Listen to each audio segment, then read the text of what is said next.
Hi folks, welcome to another episode in this Transport Fever 2 video series. Today we're going to build some trams. Now I'm not sure if trams are worth the expense compared to buses, but let's give them a try anyway.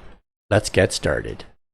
Smash that subscribe button below right now and click on the bell so you don't miss out on more great content. And if you like this video, give it a thumbs up and share it with your friends. Or just give it a thumbs up for yourself so that you'll always be able to come back and watch it again if you need to. Here we are in the metropolis of Colorado Springs. This is essentially the largest city I have on this map. So I think this is a good place to place tram lines, or a tram line singular. And I have two things I can connect. I've got my Colorado Springs Airport down here and my Colorado Springs Central train station up here. So I think there's some benefit to providing a transportation connection between those two major points. Now I do have some bus lines already there that have them somewhat connected, but what I'm wondering if adding tram lines will make that connection even better. Now I haven't built trams before in this series, so I don't know whether trams themselves are cost effective or worth doing, but I'm going to give it a try anyway. Let's start down here by the airport.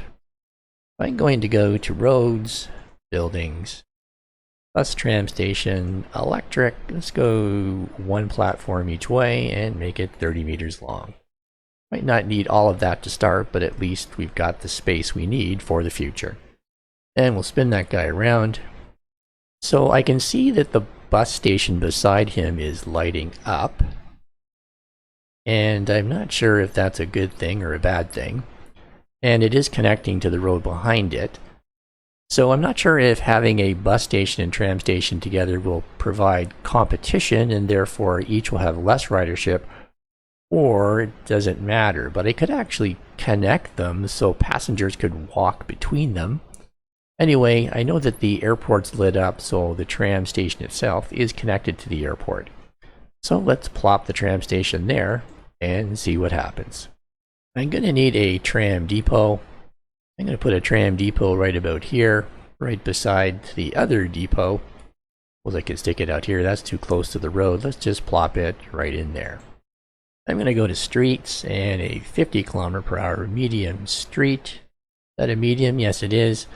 So I want a bus lane electric and I don't want player ownership. Let's see if we can upgrade these roads here, so that my tram, I don't know why that little section there is red, but this is where I'm going to put the tram line. We're going to go down here, and then we're going to go down what I'll call the main street. Oops, I didn't want that one, but can I undo that? Oh well, anyway, I can go back later and fix that. I'm going to go down the main road here, or one of the main roads. I'm going to loop around by the train station. We'll upgrade those, then I'm going to go to a large road, and I'm going to upgrade that so I can loop around. Now at this end, again, I'm thinking of a tram station. So I'm going to go to buildings, trams, electric 1, 1, and 30. I could put it here. I could put it in there somewhere. Kind of like over here. Everything's lighting up nicely. Let's put the tram station right there. Now the question is, do I need any other bus stops or tram stops along the way? I'm thinking maybe one in here, one or two.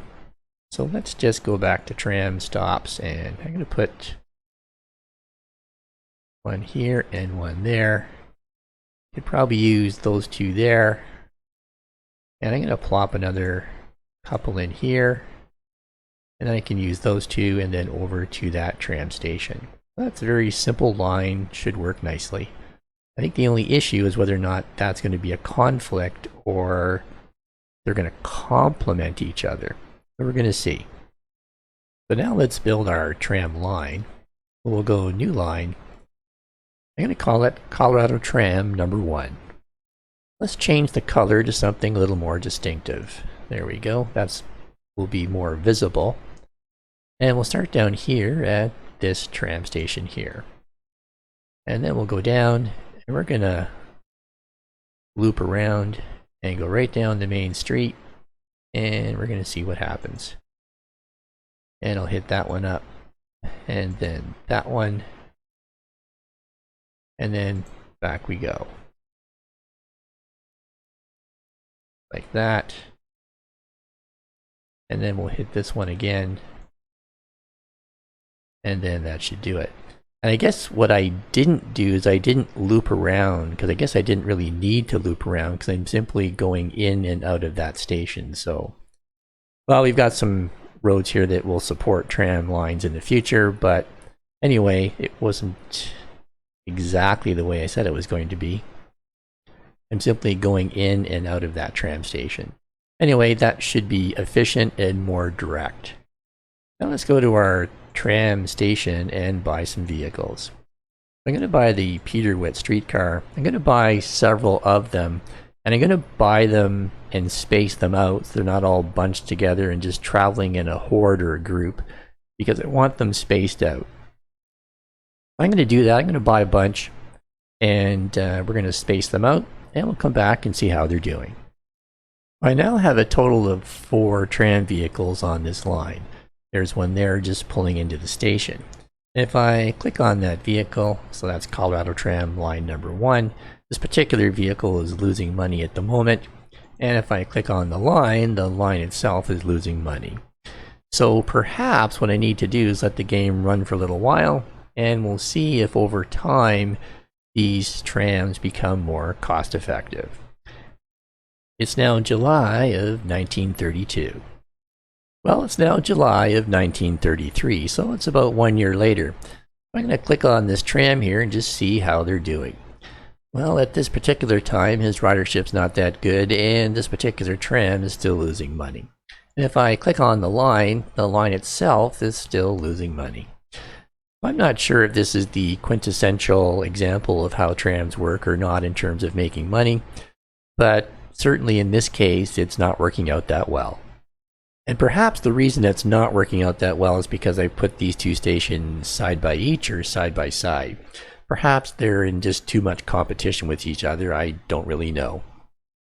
Well, folks, I think that's enough for today.